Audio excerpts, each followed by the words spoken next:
எங்கள் குடும்பங்கள் எல்லாவற்றையும் ஒப்பு கொடுக்கிறோம்.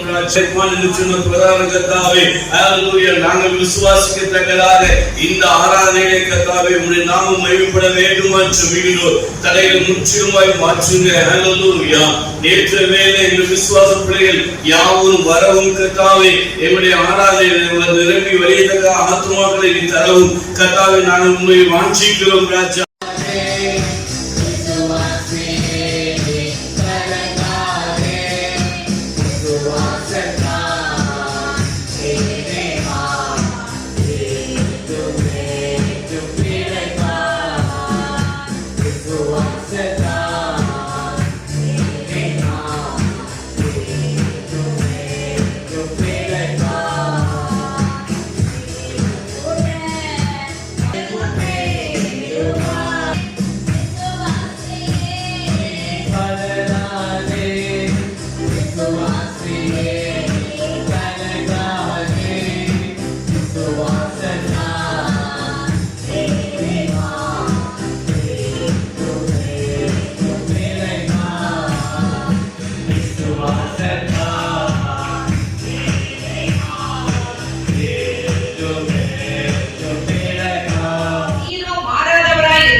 அவர் எழுந்தருளி இருக்கிறார். எதற்காக தெரியுமா?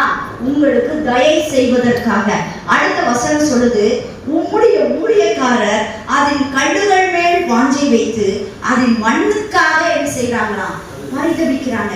இதை யோசிச்சு பாருங்க, இது என்ன ஒண்ணுமே புரியலையே அப்படின்னு நானுமே யோசிச்சேன். திரும்ப திரும்ப அதை வாசிக்கும் போது இந்த சீயோன் பர்வதம் கட்டப்படுவதற்காக ஊழியக்காரமா என்ன செஞ்சிருக்கிறாங்க.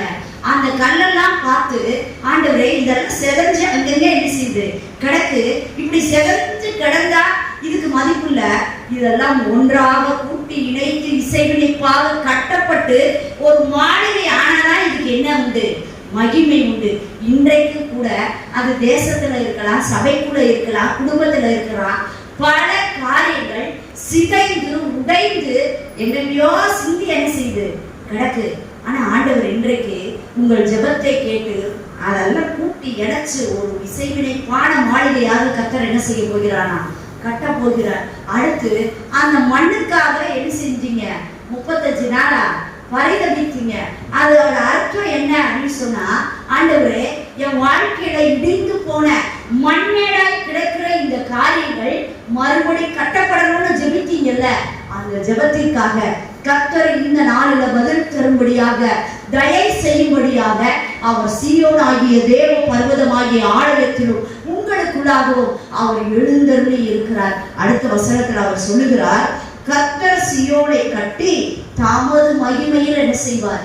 வெளிப்படுவார். செதஞ்சு கிடக்கத நானா கட்டிடலான்னு சொல்லி பிரயாசம் எவ்வளவோ பண்ணோம், தோற்று போனோம். ஆனா இந்த 35 நாட்களாக ஆண்டவரே நான் தோற்று போய் நிற்கிறேன்றதை ஒத்துக்கிட்டு அவரை நீங்க கட்டுங்க, ஆண்டவரே நீங்க இதை மாளிகையாக்குங்க, நீங்க செயல்படுங்கன்னு ஒப்பு கொடுத்தீங்கல்ல.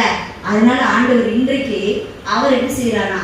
அவர் கட்டி அந்த கிரெடிட்ஸ அவர் எடுத்துக்கிட்டு அதுல மகிமையாக அவர் வெற்றி சிறந்தவராக உங்கள் காரியங்களை அவர் என்ன செய்யறாரு?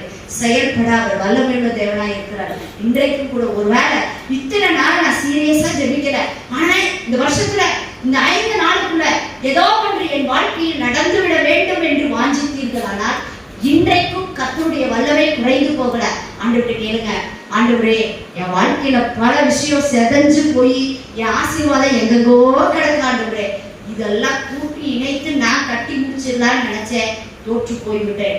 ஆனா இன்றைக்கு உங்ககிட்ட நான் ஃபுல்லா சரண்டர் ஆகுறேன். ஆண்டவரே நீங்க இதை கூட்டி இணைத்து இசைவிழிப்பான மாளிகையாக கட்டி இந்த சீயோனில் நீர் மகிமைப்படுங்க. ஆண்டவரே அந்த கிரெடிட்ஸ் எல்லாம் அந்த மகிமையெல்லாம் நீங்க எடுத்துக்கோங்கன்னு ஆண்டவரே இன்றைக்கு இந்த சடம் நீங்க கேட்டீங்கன்னா நிச்சயமாக அந்த சீயோனை மறுபடி கட்டி எழுப்ப அதன் மூலம் மகிமைப்பட அவர் ஆயத்தம் உள்ளவராக அவர் இன்றைக்கு இந்த இடத்துல எழுந்தருளி இருக்கிறார்.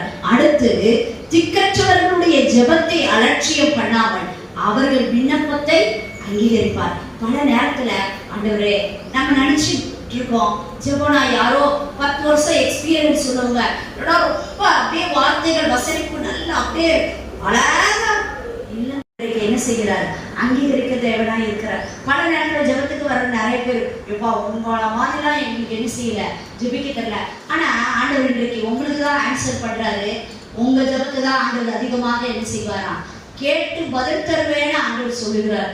அடுத்து அப்பொழுது ஜாதிகள் கர்த்தருடைய நாமத்துக்கும் பூமியில் உள்ள ராஜாக்கள் எல்லாரும் உம்முடைய மகிமைக்கும் என்ன செய்வாங்களாம், பயப்படுவாங்க. அப்ப நீங்க ஜெபத்துல சிம்பிளான ஜெபமா இருந்தாலும் உங்களுடைய மனம் தேவனோடு இணைக்கப்பட்டதாக ஒரு நொறுங்குண்ட இருதயத்தோட ஆண்டவரே எனக்கு உதவி செய்யப்பா, எனக்கு கிருபை தாங்க ஆண்டவரே, எனக்கு நிக்க பலம் இல்லை ஆண்டவரேன்னு அந்த ஒரு பீரோட நீங்க ஜெபிச்சீங்கன்னா மகிமையை தருகிற தேவனாய் இருக்கிறார்.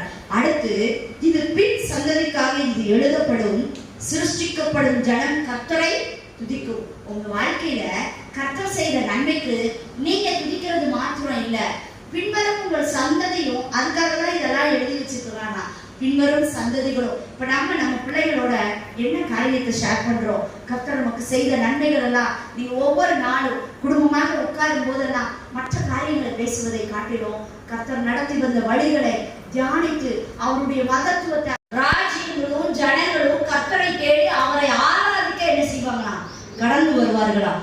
அடுத்து சீயோனிலே கர்த்தருடைய நாமத்தையும் எருசலேமில் அவருடைய துதியையும் பிரஸ்தாபப்படுத்துவார்கள்.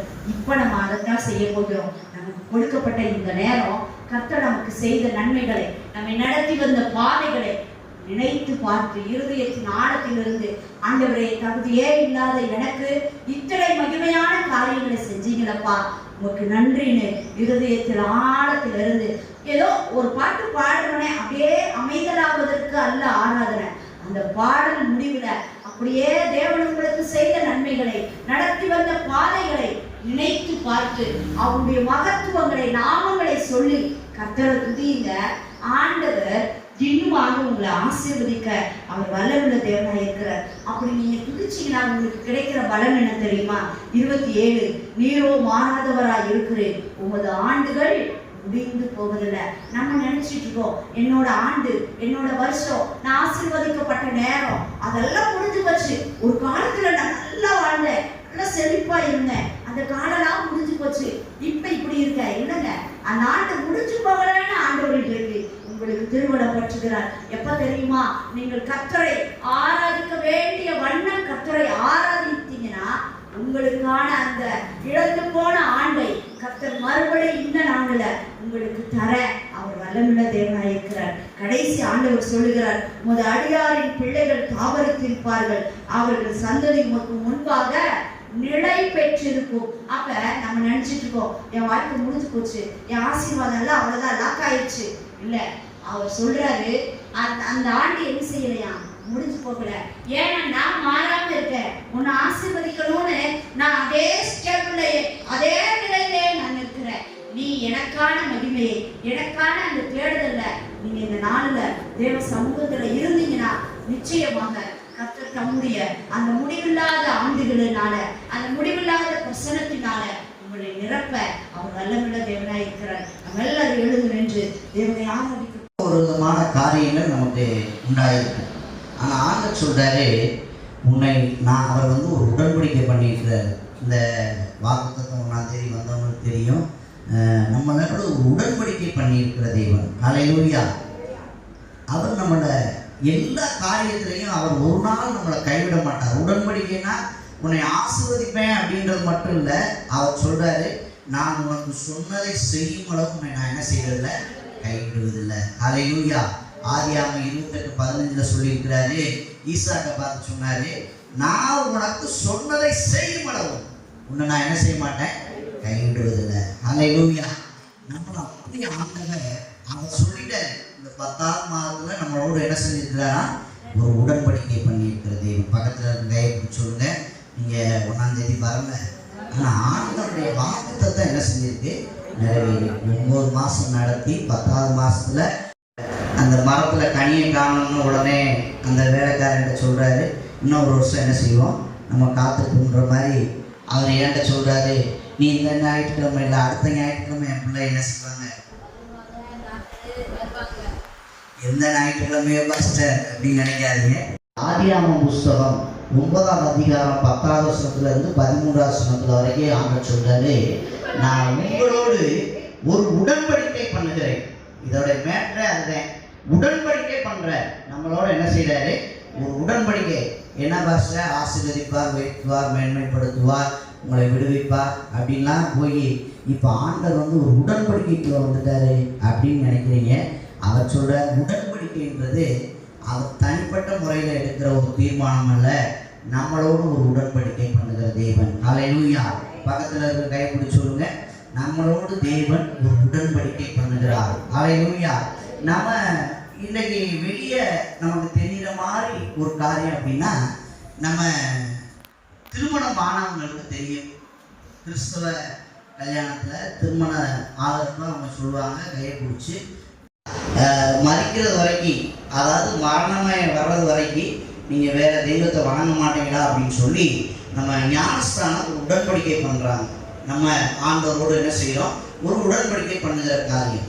இது 2 பேர் சேர்ந்து, அதாவது ஆண்டவரும் நம்மளும் ஆண்டவரும் சேர்ந்து செய்கிறது தான் என்னது, உடன்படிக்கை. கணவன் மனைவி செய்கிறது. அதே மாதிரி ஒரு பிஸ்னஸ் பண்ணுறப்ப 2 பேர் சேர்ந்து என்ன செய்வாங்க, இந்த மாதிரி நாங்கள் ஒர்க்கிங் பார்ட்னராக இருக்கோம், நாங்கள் முதலீடு போடுறோம் அப்படின்னு சொல்லி 2 பேர் என்ன செய்வாங்க, சேர்ந்து ஒரு உடன்படிக்கை தீர்மானம் பண்ணுவாங்க. அது மாதிரி நிறையா காரியத்தை பாருங்க. அவள் சொல்கிறா, அதை நகமிட்ட ஒன்றுமே இல்லை, கணவன் இருந்தாங்க, மாமனார் இருந்தார், நல்ல ஒரு இடம் அப்படின்னு சொல்லி நகமி அங்கே மோவாபிய தேசத்துக்கு வந்தா. அந்த நகமிட்ட ஒரு உறுதிமொழி சொல்கிறா, ரூத்து, மரணமே அல்லாமல் உண்மை என்னையும் வேற எதுவும் என்ன செய்யக்கூடாது, பிரிக்கக்கூடாது. நீ எங்கே போகிறீங்களோ, எந்த தேசத்துக்கு போகிறையோ, எந்த இடத்துக்கிட்ட போகிறையோ, எங்கே நீ எந்த தெய்வத்தை வணங்குறையோ அங்கே நானும் என்ன செய்வேன், வருவேன் அப்படின்னு சொல்லி அந்த ரூத்துவின் புஸ்தகம் 1வது அதிகாரத்தில் நீங்கள் படித்து பார்த்தீங்கன்னா அந்த 12வது வசனமா அந்த வசனத்தை வாசிங்க.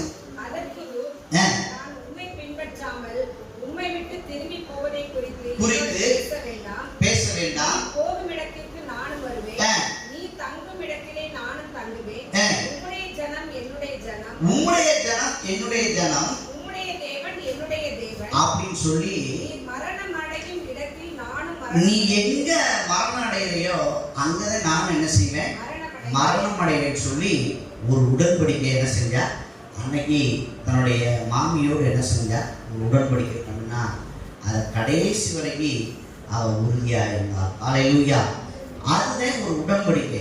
இன்னைக்கு ஆண்டவர் நம்மளை பார்த்து சொல்றாரு, அவர் யார்ட்டையும் அதுக்கு ஒப்பனையான ஒரு வசனம் யாத்ராகம புஸ்தகத்தில் நீங்க படிச்சு பார்த்தீங்கன்னா 34வது அதிகாரத்துல அங்கே ஆண்டவர் சொல்றாரு, நான் உன்னோடு கூட என்ன செய்றேன், ஒரு உடன்படிக்கை பண்ணுகிறேன். 34 யாத்ராகமம் 34:10. இதோ ஒரு உடன்படிக்கை பண்ணுகிறேன், பூமி எங்கும் எந்த ஜாதியிடத்திலும் செய்யப்படாத அதிசயங்களை உன் ஜனங்கள் எல்லாருக்கும் முன்பாக நான் செய்வேன். உன்னோடு கூட இருக்கிற ஜனங்கள் எல்லாரும் கர்த்தருடைய செய்கை என்ன செய்வாங்க, காண்பார்கள். உன்னோடு கூட இருந்து நான் செய்யற காரியம் எப்படி இருக்கும், பயங்கரமா இருக்கும். ஹல்லேலூயா. அவர் நம்மளோடு உடன்படிக்கை பண்றாரு, நான் உன்னோட கூட என்ன செய்றேன், கூட இருப்பேன். எந்த ஜாதி இடத்துல மற்றவர்களெல்லாம் செய்யாத ஒரு காரியத்தை அவர் நம்ம கூட இருக்கிறதுனால ஒரு உடன்படிக்கை பண்ணுகிற தேவன். ஹல்லேலூயா. பாருங்க, நிறைய உடன்படிக்கை நம்ம என்ன செய்யலாம், தீர்மானம் அல்லது 2 பேர் காரியத்தை உடன்படிக்கை பண்ணிட்ட. பாருங்க, அந்த ஆபிரகாம்கிட்ட சொல்லும்போது 17வது அதிகாரத்துல சொல்றாரு, வாசிங்க, ஆதியாகமம் 17:2 வாசிங்க.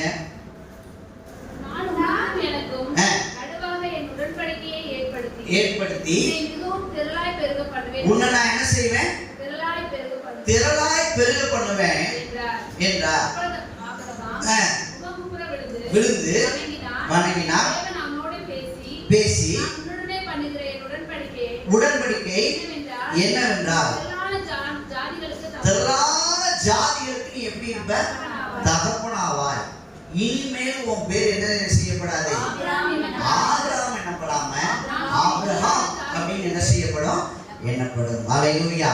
அப்ப ஆண்டவர் ஆசீர்வதிக்கிறது எவ்வளவு பெரிய ஆசீர்வாதம் பாருங்க. ஒரு உடன்படிக்கை பண்றாரு ஆபிரகாமோட. ஆபிரகாமுடைய சந்ததியா இருக்கிற நம்மளோட ஆண்டவர் சொல்றாரு, எந்த ஜாதியிடத்தில் செய்யப்படாத ஒரு உடன்படிக்கை நான் என்ன செய்வேன்? நான் செய்கிறேன். உன்னை அதிசயங்களை என்ன செய்வேன்? காணப்படுவேன். நீங்க இந்த 9 மாசம் ஏதோ ஒரு காரியத்தை எதிர்பார்த்துட்டீங்க பார்த்தீங்களா? இது நடந்துடாதா, இது நம்மளால முடிஞ்சிடாதானே? அந்த அதிசயத்தை இந்த 10வது மாதம் ஆண்டவர் செய்கிற தேவன். அல்லேலூயா. பக்கத்துல ஒரு கையை பிடிச்சு சொல்லுங்க, இந்த மாதத்துல ஆண்டவர் உங்களுடைய அதிசயங்களை காணப்படுகிற தேவன். அல்லேலூயா. நம்ம நினைக்கிறோம் இதெல்லாம் என் வாழ்க்கையில எப்படி நடக்கும் அப்படின்னா, அப்படித்தான் என்ன செய்யும். தேவதூதன் வந்து சொல்றாங்க. அப்படி சொல்றப்ப அவர் சொல்றாரு, இது என்ன, இது எப்படி நடக்கும் அப்படின்னு சொல்றப்ப, உன் பேர் என்ன அப்படின்னு கேட்கிறப்ப சொல்றாரு, அது அதிசயம். அல்லேலூயா. வாசிங்க 18 வாசிங்க. அதற்கு கர்த்தருடைய தூதனானவர், என் நாமம் என்ன என்று நீ கேட்க வேண்டியது என்ன? அது அதிசயம். அது அதிசயம் என்றார். 19வது வசனம். மனோவா போய் வெள்ளாட்டு குட்டியையும் போஜன பலியையும் கொண்டு வந்து அதை கன்மலையின் மேல் கர்த்தருக்கு செலுத்தி, அப்பொழுது மனோவாவும் அவன் மனைவியும் பார்த்து கொண்டிருக்கையில் அதிசயம் விளங்கினது. அதிசயம் விளங்கியது. அல்லேலூயா. அதே அதிசயம் செய்கிற தேவன் இன்றைக்கு நம்முடைய வாழ்க்கையில அதிசயத்தை செய்ய போகிறார். அல்லேலூயா. இந்த 10வது மாசத்துல ஆண்டவர் சொல்றாரு, நீங்க இந்த 9 மாசம் செய்ய முடியாத காரியத்தை, அதிசயத்தை ஆண்டவர் செய்கிற தேவன். அல்லேலூயா. ஆண்டவர் என்ன வந்திருக்காங்க? பக்கத்துல இருக்கிற பார்த்து சொல்லுங்க, கையை பிடிச்சு, நாங்க உங்களுக்கு நன்மை செய்ய வந்திருக்கிறோம், நீங்களே எங்களுக்கு என்ன செஞ்சிடக்கூடாது? தீமை செய்யாம நன்மை செய்யுங்க. அல்லேலூயா. அல்லேலூயா. ஒரு உடன்படிக்கை என்ன செய்திருக்கா? பண்ணிக்கொண்டு வந்தோம். நீ கர்த்தரால் என்ன செய்யப்பட்டவனா? அல்லேலூயா. நம்மெல்லாம் யாரால் ஆசீர்வதிக்கப்பட்டவங்க? யாரால? கர்த்தரால் ஆசீர்வதிக்கப்பட்டவங்க. அதனால நன்மையை தவிர தீமை என்ன செய்யக்கூடாது? உடன்படிக்கை பண்ணணும். அல்லேலூயா. சரி, ஆண்டவர் நம்மளோட நிறைய காரியத்தை உடன்படிக்கை பண்ணியிருக்கிற, இந்த வேதத்துல சொல்லியிருக்கிற எல்லா வார்த்தைகளும் ஆண்டவர் நம்மளோடு பண்ணின ஒரு உடன்படிக்கை. அல்லேலூயா. வேற யாருக்கும் கிடையாது. இதை நீங்க எந்த அளவுக்கு நீங்க இது எனக்கு, இது என்னுடைய வார்த்தை அப்படின்னு எடுத்துக்கிறீங்களோ, அத்தனை ஆசீர்வாதங்களும் உங்களுக்கு கொடுக்க ஆண்டவர். அல்லேலூயா. எனக்கு மாத்திரமல்ல, அவருடைய பிரசன்னமாக விரும்புகிற எல்லாருக்கும், யாருக்கும் அவர் என்ன செய்யறவர்? அவர் கொடுக்கிற தேவன். ஒரே ஒரு மனுஷனை மட்டும் நம்ம பார்க்கிறோம். பாருங்க, அவன் தேவனோடு என்ன செஞ்சானா? ஒரு உடன்படிக்கை பண்ணினான். அந்த யோபுவின் புஸ்தகம் 31வது அதிகாரத்துல அவன் சொல்றான், என் கண்ணோடு ஒரு உடன்படிக்கை பண்ணியிருக்கிறேன். என்ன உடன்படிக்கை? ஒரு கண்ணின் மேல் எப்படி நான் நினைவாக இருப்பது எப்படி? பாருங்க, இன்றைக்கு இந்த உடன்படிக்கை நம்ம எல்லாருமே, சபையில் இருக்கிற நம்ம எல்லாருமே என்ன செய்யணும்? நம்ம எடுக்கணும். அல்லேலூயா. தேவ ஜனமா இருக்கிற நம்ம எல்லாருமே எடுக்க வேண்டிய ஒரு உடன்படிக்கை என்னன்னா, தேவனோடு பண்ணக்கூடிய, அதாவது இதுக்கு வயசெல்லாம் கிடையாது. இதுக்கு இப்ப திருமணமாகிறதுக்கு என்ன இருக்கு? உடன்படிக்கை பண்றதுக்கு என்ன இருக்கு? ஒரு வயசு இருக்கு. ஞானஸ்தானம் எடுக்கிறதுக்கு என்ன இருக்கு? ஒரு உடன்படிக்கை பண்றதுக்கு என்ன இருக்கு? வயசு இருக்கு. ஆனா இந்த உடன்படிக்கை தேவ ஜனமா இருக்கிற நம்ம சின்ன பிள்ளைகள்ல இருந்து நம்ம பெரியவங்க வரைக்கும் இந்த உடன்படிக்கை நம்ம என்ன செய்யலாம்? தேவனோடு நம்ம பண்ணலாம். அல்லேலூயா. ஏன்னா அவன் சொல்ற பேர் பாருங்க, யோபு சொல்றப்ப சொல்றான், என் கண்களோடு ஒரு உடன்படிக்கை பண்ணின நான் ஒரு கண்ணின் மேல் நினைவா இருப்பது எப்படி? அல்லேலூயா. அல்லேலூயா. பாருங்க, இன்னைக்கு விழுந்து போகிறதுக்கு மிக முக்கியமான காரணம் என்னன்னா இந்த கண்ணு தான். அல்லேலூயா.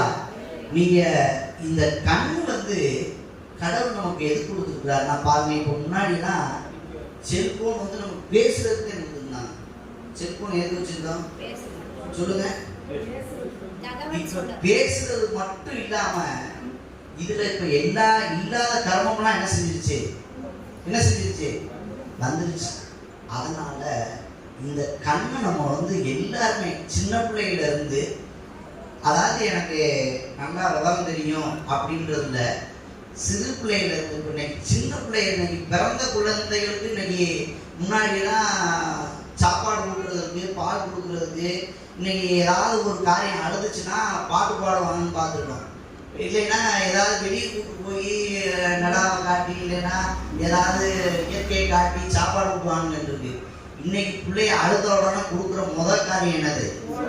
என்ன கொடுக்குறாங்க? அப்படியே அது ஆறு பார்த்துக்கிட்டு என்ன செஞ்சது இப்போ பூரா இப்படியே தடவிக்கிட்டே இருக்கு. அப்ப இன்னைக்கு எந்த பிள்ளைகிட்ட இன்னைக்கு அப்ப பிறந்த பிள்ளைகிட்ட இருந்து இன்னைக்கு மறிக்கிற பிள்ளைய ஒரு நம்ம அவர் மோசஸ் ராஜாவா அவர் இறந்துட்டாரு. அவரு ஒரு பாட்டு எழுதியிருக்கிறார். அவர் ஒரு பாட்டு எழுதியிருக்கிறார். எப்படி எழுதியிருக்காருன்னா, வயசான பாட்டி கூட செல்லு பார்க்குது, பல்லு போன காலத்துலயும் சொல்லு விடுது அப்படின்னு போட்டுட்டாரு. பாருங்க, அப்ப இன்னைக்கு இதுல இல்லாத காரியம் எல்லாமே என்ன செஞ்சிருச்சு சொல்லுங்க? வந்துருச்சு. ஆனா எவ்வளவு வந்தாலும் நம்ம தேவ சமூகத்துல ஒரு உடன்படிக்கை பண்ணியிருக்கணும். அந்த ஆலயத்துக்குள்ள இருக்க நம்ம எல்லாரும் ஒரு உடன்படிக்கை பண்ணியிருக்கணும். ஆண்டவரே, நான் உம்மோட என்ன செஞ்சிருக்கிறேன்? ஒரு உடன்படிக்கை பண்ணியிருக்கிறேன். ஆண்டவரே, இதுல ஒரு நாளும் நான் ஒரு கண்ணின் மேல என்ன செஞ்சிடக்கூடாது? நினைவா இருக்கக்கூடாது. அதாவது நீங்க வாசிக்கிறத நீங்க மறந்துடுவீங்க. இப்ப சின்ன பிள்ளைங்க படிச்சதெல்லாம் என்ன செஞ்சிட்டீங்க? நினைவுதா? போதாமல் ஒரு நாளும் இருக்க வேண்டாம், எத்தனை பேருக்கு தெரியும்? அதுக்கு அடுத்தது சொல்லுங்க.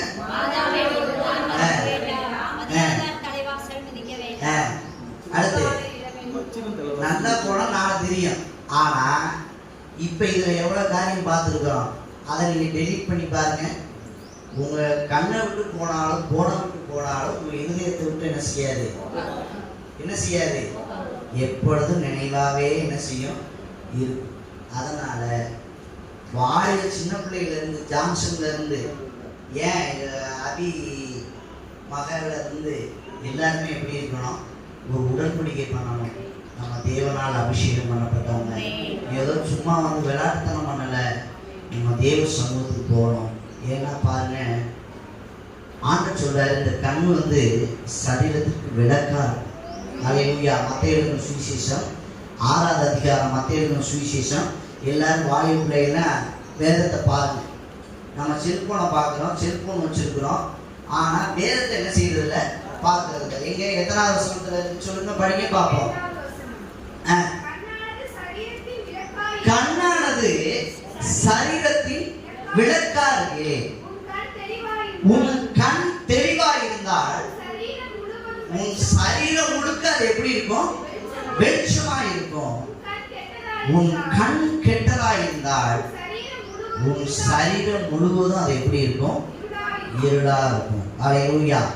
அப்ப நம்முடைய சரீரம் வெளிச்சமா இருக்கிறதும் இருளா இருக்கிறதும் யாருடைய கருத்துல இருக்கு? போன் கருத்துல இருக்கா? யார் கருத்துல இருக்கு? நீங்க தெளிவா இருந்தீங்கன்னா உங்களுடைய சரீரம் முழுக்க எப்படி இருக்கும்? வெளிச்சமா இருக்கும். எப்படி இருக்கும்? நமக்கு கண்ணு சரியில்லைன்னா வாழ்க்கையை என்ன செஞ்சிடும்? கண்ணை மூடிக்கு ஒரு நிமிஷம் இருக்கு பாருங்களேன். நம்ம கண்ணோட என்ன செய்யணும்? ஒரு உடன்படிக்கை பண்ணணும். இன்னைக்கு எல்லாருக்கும் ஆண்டவர் சொல்லுகிற ஒரு காரியம், பெரியவங்கள இருந்து சின்ன பிள்ளை வரைக்கும் ஆண்டவர் சொல்லுகிற ஒரு காரியம் என்னன்னா, யோபு சொல்றாரு, நான் கண்ணோட என்ன செஞ்சிருக்கிறேன்? ஒரு உடன்படிக்கை பண்ணியிருக்கிறேன். நான் ஒரு கண்ணின் மேல் நினைவா இருப்பது எப்படி பாருங்க. அப்ப அந்த வேதம் சொல்லுது, இது கண்ணானது. இருதயத்தை சொல்றாரு, உங்களுடைய பொக்கிஷம் இங்க, அங்க உங்களுடைய இருதயம் என்ன செய்து இருக்குன்றாரு. ஆனா இந்த விளக்கு வந்து என்னதான் சொல்றாருன்னா, கண்ணை சொல்றாரு. நீங்க வந்து எத்தனை, அதாவது நீங்க என்னென்னமோ திட்டங்களை பிளான் வச்சிருக்கீங்க பாத்தீங்களா? அதை தான் நீங்க அடையணும்னா இன்னைக்கு தேவ சமூகத்தில் ஒரு உடன்படிக்கை எடுங்க. அல்லேலூயா. அதிசயம் உடைய வாழ்க்கையில் செய்யணும். ஆண்டவர் எனக்கு ஒரு பெரிய திட்டத்தை நான் வச்சிருக்கிறேன், அதாவது ஃபியூச்சர் பிளான்லாம் நான் வச்சிருக்கிறேன் நிறையா அப்படின்லாம் வச்சிருக்கீங்களா? எத்தனை பேர் வச்சிருக்கீங்க? அல்லேலூயா. அதையெல்லாம் ஆண்டவர் நிறைவேற்றணும்னா இன்னைக்கு தேவ சமூகத்தில் என்ன செய்யணும்? ஒரு உடன்படிக்கை பண்ணணும். ஒரே ஒரு மனுஷனை மட்டும் நான் சொல்லிட்டு நான் தேவ செய்தி முடிக்கிறேன். பாருங்க, சிம்சோன் ஒரு பெரிய பலசாலி. அவனை மாதிரி ஒரு பலசாலி இந்த வேதத்துல யாருமே கிடையாது. அல்லேலூயா. பாருங்க, ஒரு இடத்துல பெலிஸ்தர் வந்துட்டாங்க அப்படின்னோடனே படுத்திருக்கிற அந்த வீட்டில் இருக்கிற நடைய கூட்டிட்டு போயிட்டான். நம்மளாம் செய்ய முடியுமா? அவ்வளவு பெரிய பலசாலி. ஒரு அவனுக்கு விரோதமா வர்றாங்க அப்படின்னு சொன்ன உடனே ஒரு கழுதையோட தாடை வச்சு 1000 பேர் என்ன செஞ்சான்? அவன் கொண்டு குமிச்சான். அவனை கயர்னால கட்டுறாங்க, பச்சை நார்னால கட்டுறாங்க, கயர்னால கட்டுறாங்க. அதெல்லாம் சும்மா ஒரு நெருப்புப்பட்ட மாதிரி என்ன செய்யறான்? அவ்வளவு பெரிய பலசாலி. நமக்கெல்லாம் அப்படிப்பட்ட பலம் இருக்கா? அவ்வளவு பெரிய மனுஷனே என்ன செஞ்சிட்டான்னா ஒரு கண்ணால என்ன செஞ்சிட்டான்? இது எதுக்குன்னா பாருங்க, முதல் விடுதலையே எங்க ஆரம்பிக்குதுன்னா ஆதியாகமம் புத்தகத்துல 3ஆம் அதிகாரத்துல தேவன் எல்லாத்தையும் நல்லது நல்லது நல்லது இதெல்லாம் நீ புசிச்சுக்கோ, இதெல்லாம் சாப்பிட்டுக்கோ அப்படின்னு சொன்னாரு. பாருங்க, அந்த நன்மை தீமை செய்யக்கூடிய காரியத்தை அந்த 3ஆம் அதிகாரம் 6ஆம் வசனத்துல போட்டு 4ஆம் வசனத்தை வாசிங்க. அப்பொழுது சர்வம் ஸ்திரீயை நோக்கி, நீங்கள் சாகவே சாவதில்லை, இதை புசிக்கும் நாளிலே உங்கள் கண்கள் திறக்கப்படும் என்றும் நீங்கள் நன்மை தீமை அறிந்து தேவர்களைப் போல் இருப்பீர்கள் என்றும் தேவன் அறிவார் என்றது. அப்பொழுது ஸ்திரீயானவள் அந்த விருட்சம் புசிப்புக்கு நல்லதும் பார்வைக்கு இன்பமும். இன்னைக்கு இத பார்த்துக்கிட்டே இருக்கிறது எப்படி இருக்கு? எப்பயாவது இதை பார்க்கறதுனால கசந்து இருக்குமா? இன்னும் கொஞ்ச நேரம் அடுத்தன்னா அவரை நினைப்பா, இவங்க நினைப்பா, இப்படித்தே போக இன்பமான காரியம் நம்முடைய வாழ்க்கை என்ன செஞ்சது? பாருங்க, ஆண்டவர் ஆதாமை ஏவாளையும் ஒரு திட்டத்தோட படைத்தார். அல்லேலூயா. அந்த திட்டம் போச்சா? அப்ப நம்ம ரொம்ப கவனமா, அது எப்படி இருக்குதா? பார்வைக்கு இன்பமா பேச வேண்டிய காரியம், சொல்ல வேண்டிய காரியத்தை சொல்லி டக்குன்னு எதுவும். ஆனா இதுல மணிக்கணக்கா நம்முடைய நேரத்தை என்ன செஞ்சுக்கிட்டு இருக்கோம்? நம்ம செலவு பண்ணிக்கிட்டு இருக்கோம். என்னை நீங்க ஒருவேளை நினைக்கலாம், பாஸ்டர் அப்படின்னு நினைக்கலாம். நான் மனுஷன் தானே. எல்லாருமே சில நேரங்கள்ல சிலர் என்ன செஞ்சிடறோம்? நம்ம விழுந்து போகிறோம். இது நமக்கு எச்சரிக்கப்படுகிற ஒரு காரியம். அல்லேலூயா. ரொம்ப அதாவது இன்னைக்கு பெரிய பெரிய பெரிய சொல்லக்கூடிய எல்லா ஊழியக்காரங்களையும் இன்னைக்கு விழுந்து பண்ணக்கூடிய ஒரு காரியம் என்னன்னா செல்வம். அல்லேலூயா. பார்வை இன்னைக்கு தேவையில்லை. அது பாருங்க, பார்வைக்கு இன்பமா இருந்ததா? நம்ம ஒரு தடவை ஒருத்தரை பார்த்தா பரவாயில்ல, ஆனா 2 தடவை சில காரியங்களை பார்த்தீங்கன்னா என்ன செஞ்சிருவீங்க? விழுந்து போவீங்க. பாருங்க, ஆண்டவர் நிறைய காரியத்தை சொன்னாரு. அந்த மத்தேயுல சுவிசேஷ பகுதியில் சொல்றாரு, நீ 2 கண்ணனுடையனா நீ நரகத்துக்கு போவதை பார்க்கணும், நீ ஒற்றை கண்ணனா நீ எங்க போலாம்? நீ பரலோகத்துக்கு போகலான்ற. அப்ப நமக்கு எல்லாம் இருக்கு, 2 கண்ணு. அப்பதான் நான் யோசிச்சேன், அந்த அம்மாவை பாருங்க, அந்த அம்மாவுக்கு எதுவுமே தெரியாது. நம்ம பார்க்குற மாதிரி செல்போன் பார்க்காது, நம்ம பார்க்குற மாதிரி சில காரியங்களை ரசிக்காது, செய்யாது. ஒருவேளை அது பண்ணினது நமக்கு தவறா இருக்கலாம், ஆனா அது பரலோகத்துக்கு போயிடும். நம்ம எப்படி இருக்கிறோம்? அல்லேலூயா. அல்லேலூயா. நம்ம ரொம்ப கவனமா இருக்கணும். பாருங்க, சிம்சோனை அவ்வளவு பெரிய பலசாலி. பாருங்க, அவன் விழுந்து போனான். அந்த 13ஆவது அதிகாரத்துல அவனை அந்த அதிகாரம் முழுக்க நீங்க படிச்சு பார்த்தீங்கன்னா அவர் சொல்றாரு, அவர் பேர் என்ன, அவர் என்ன செய்வாரு, அவர் அதிசயமானவர். அந்த கடைசி வசனத்தை வாசிங்க, 13 கடைசி வாசிங்கன்னா நியாயாதிபதிகளின் புஸ்தகம்.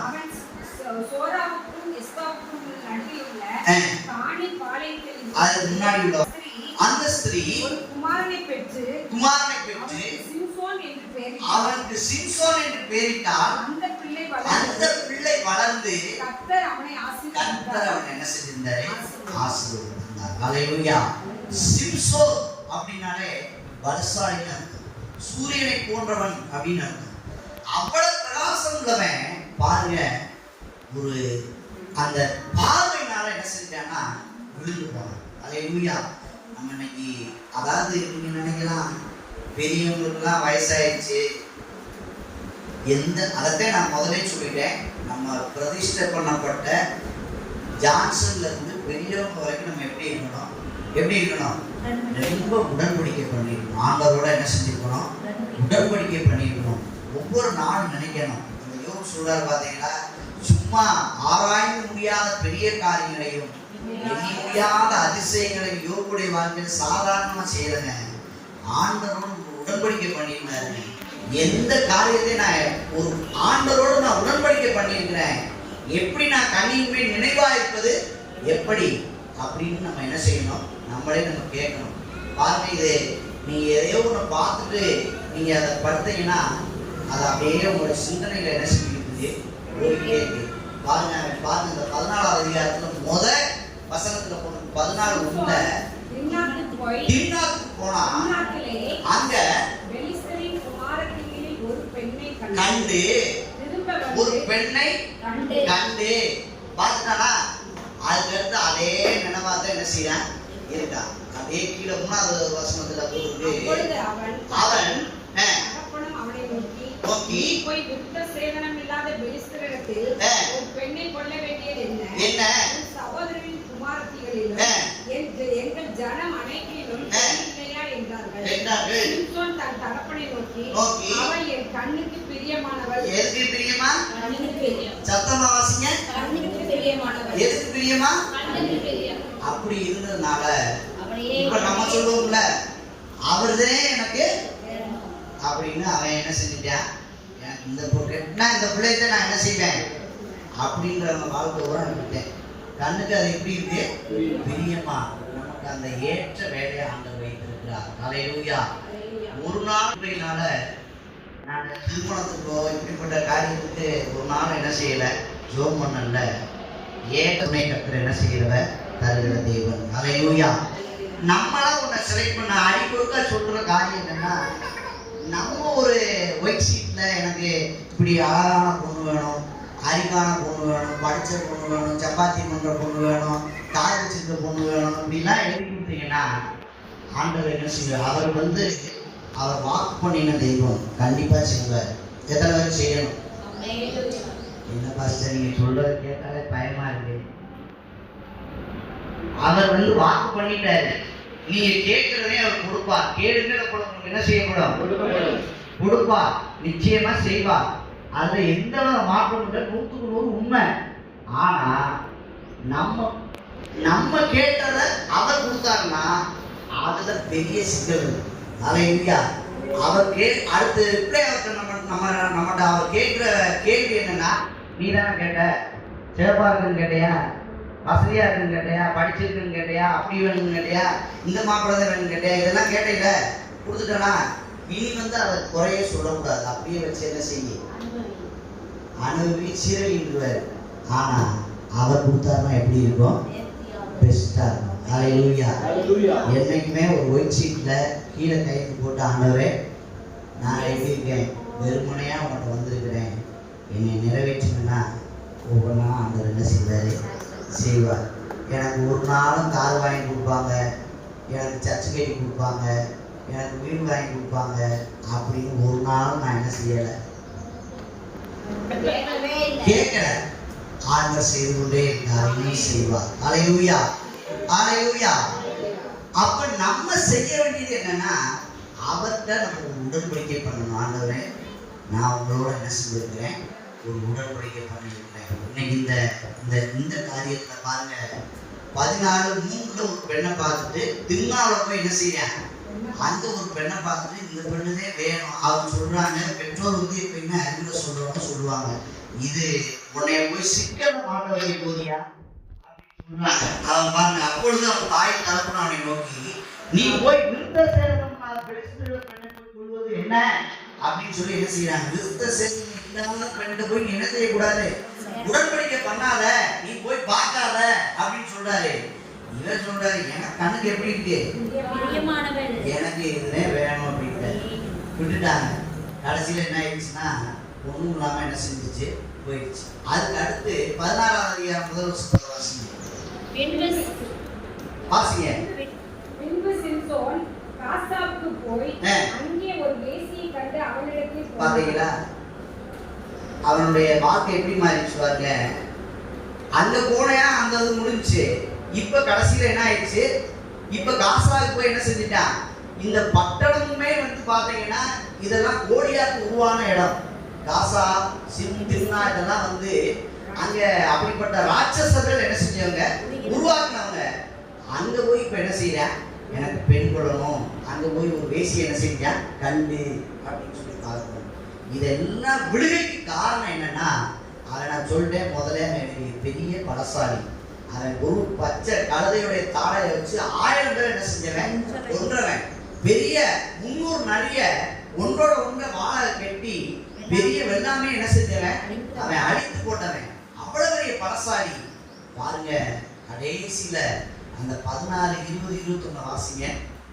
பெலிஸ்தர் அவனை பிடித்து அவன் கண்களை பிடுங்கி அவனை காசாவுக்கு கொண்டு போய் அவனுக்கு 2 வெண்கல விளக்குகளை போட்டு சிறைச்சாலையிலே மாவரைத்து கொண்டிருக்க வைத்தார்கள். இப்ப அவனுடைய கெதி பாத்தீங்கன்னா, அவனை ஆண்டவர் வைத்திருந்த நோக்கம் என்னன்னு பாருங்க. அவனை கர்த்தர் ஆசீர்வதித்தார். யார் ஆசீர்வதிச்சா? கர்த்தர் அவனை ஆசீர்வதிச்சார். அந்த மனோவா கேட்கிறாங்க, இந்த பிள்ளையை நாங்க எப்படி வளர்க்கணும், இந்த பிள்ளைக்கு நாங்க என்ன செய்யணும் அப்படின்னு சொல்லி கேட்கிறாங்க. அப்படி தேவ தரிசனம் பெற்ற பிள்ளைய இப்ப பாருங்க, அவனுடைய நிலைமை பாருங்க. பெலிஸ்தர் அவனை பிடித்து கொண்டு போய் எதை கொடுக்குறாங்க, கண்ணை பிடிங்கி அவனை காசா கொண்டு போனாங்க. அவனுக்கு 2 வெண்கலம் போட்டு சிறைச்சாலையில அவன் என்ன செஞ்சாங்களா பாருங்க. அவ்வளவு பெரிய பலசாலி இப்ப என்ன செஞ்சுக்கிட்டு இருக்கிறாரு, சத்தமா சொல்லுங்க. நம்முடைய உடன்படிக்கை எப்பயும் என்ன செஞ்சிடக்கூடாது, நம்ம மாறக்கூடாது. சில பேர் செய்வாங்க, உடன்படிக்கை செஞ்சிருவாங்க 1ஆம் தேதி. வாலிப பிள்ளைகள்லாம் ரொம்ப கவனமா இருக்கணும். உங்க கண் கெட்டதா இருந்துச்சுன்னா, அதாவது ஒருவான சோத்துக்கு அப்ப பாருங்க, நம்முடைய எண்ணங்கள், நம்முடைய சிந்தனைகள் எல்லாமே இந்த கண்ணாலதான் நமக்கு என்ன செய்யுது, ஒவ்வொன்றா பார்க்கறதுனால, நம்ம சில காரியங்களை நம்ம வாசிக்கிறதுனால இப்படிதான் நமக்கு என்ன செய்யுது, ஒவ்வொன்றா நமக்கு அதை இருதயத்தில் தோன்றுது. அதனால நம்ம எப்படி இருக்கணும், ரொம்ப கவனமா இருக்கணும். நம்ம ஆண்டவரோடு உடன்படிக்கை பண்ணியிருக்கிறோம். பாஸ்டர் அவங்கள பாருங்க, இவங்கள பாருங்க, யாரையும் பார்க்காதீங்க. அதுவே வந்து எப்படிப்பட்ட காரியம்னா, நம்ம உடன்படிக்கை என்ன செய்யறது, ஒரு மீறுகிற காரியம். நீங்க மற்றவங்கள பார்க்காதீங்க. அதாவது அங்கேயே வேதத்துல சொல்றாரு, இதுக்கு மேல ஆண்டவர் சொல்றாரு, உன் கண்ணில் என்ன இருக்கு, உத்தரம் இருக்கு. அப்படி இருக்கிறப்ப உன் சகோதரனுடைய கண்ணில் இருக்கிற துரும்பணி என்ன செய்யாத, பார்க்காத. நீங்க மற்றவங்களை பார்த்து அவங்க எப்படி இவங்க எப்படின்னு சொல்ல ஆரம்பிச்சிட்டீங்கன்னா, உங்களுடைய கண்களில் என்ன இருக்குன்னா உத்தரம் இருக்குன்னு அர்த்தம். அல்லேலூயா. ஆனா சொல்ல வேண்டிய காரியங்களை நம்ம என்ன செய்யணும், நம்ம சரியா நம்ம செய்யணும். நம்ம ஆண்டவரோடு, அதாவது தனித்தனியா ஒவ்வொருத்தருக்கா பெண்களை உடன்படிக்கை பண்ணு, ஜான்சன் உடன்படிக்கை பண்ண அப்படி இல்லை. நம்ம எல்லாருமே ஒரு தீர்மானத்தோடு இருக்கணும். அல்லேலூயா. அப்படிப்பட்ட ஒரு தீர்மானம், அப்படிப்பட்ட ஒரு உடன்படிக்கை இருக்குமானா, ஆண்டவர் இந்த சரீரத்தின் மூலமா ஆண்டுடைய நாம என்ன செய்யப்படும், மகிமைப்படும். அல்லேலூயா. பாருங்க, எல்லாத்தையும் இழந்த நிலைமையில கூட சொல்றாரு, என் மீட்பர் எப்படி இருக்கிறாரு, என் மீட்பர் எப்படி இருக்கிறாரு, உயிரோடு இருக்கிறார். என் மீட்பர் உயிரோடு இருக்கிறார். பாருங்க, அவனுக்கு சரீரத்துல நோய், சரீரத்துல சுகம் இல்லை. ஆனா சொல்றேன் பாருங்க, என் மீட்பர் எப்படி இருக்கிறாரு, உயிரோடு இருக்கிறார். கடைசி நாட்கள் என் தோல் முதலா என்ன செஞ்சிருச்சு, எல்லாம் அழுகி நாட்டம் எடுத்துருச்சு. ஆனா கடைசி நாட்கள் என் மீட்பர் எப்படி வந்திருப்பாரு, உயிரோடு இருப்பார். அந்நிய கண்கள் அல்ல, என் சொந்த கண்ணாலே நான் என்ன செய்வேன், நான் பார்ப்பேன். அல்லேலூயா. அப்படிப்பட்ட அந்த யோபுடைய வாழ்க்கையில தான் சொல்றாரு, ஆராய்ந்து முடியாத பெரிய காரியங்களை எண்ண முடியாத அதிசயங்களை செய்கிறார். அல்லேலூயா, அல்லேலூயா. அதிசயங்களை செய்கிற தேவன் இன்னைக்கு நம்மளோடு இருக்கிற தேவன். அன்றைக்கு மாத்திரமல்ல, யோபு மாத்திரமல்ல, பாஸ்க்கு மாத்திரமல்ல, உங்களுடைய வாழ்க்கையை செய்ய அவர் எப்படிப்பட்டவராக இருக்கிறாரு? உள்ளவராக இருக்கிறார். அல்லேலூயா. அப்படி தேவ சொன்னதுல அவர் நாமத்தில் பேய்கள் ஓடும் புரியும், அவர் நாமத்தில் பேய்கள் ஓடும், எல்லா செய்வினை கட்டுகள் புரியும். நாம் விடுதலை அடைவதற்கென்று வேறு நாமம் நமக்கில்லையே. நாம் விடுதலை அடைவதற்கென்று வேறு நாமம் நமக்கில்லையே. அவர் நாமம் இயேசு கிறிஸ்து, அவர் நாமம் இயேசு கிறிஸ்து, அவர் நாமம் இயேசு கிறிஸ்து, அவர் நாமம் இயேசு கிறிஸ்து. அவர் நாமத்தில் அற்புதம் நடக்கும், தீமையானாலும் நன்மையை மாறும். அவர் நாமத்தில் அற்புதம் நடக்கும், தீமையானாலும் நன்மையை மாறும். நம் காரியம் வாய்ப்பதற்கென்று வேறு நாமம் நமக்கில்லையே. நம் காரியம் வாய்ப்பதற்கென்று வேறு நாமம் நமக்கில்லையே. அவர் நாமம் இயேசு கிறிஸ்து, அவர் நாமம் இயேசு கிறிஸ்து.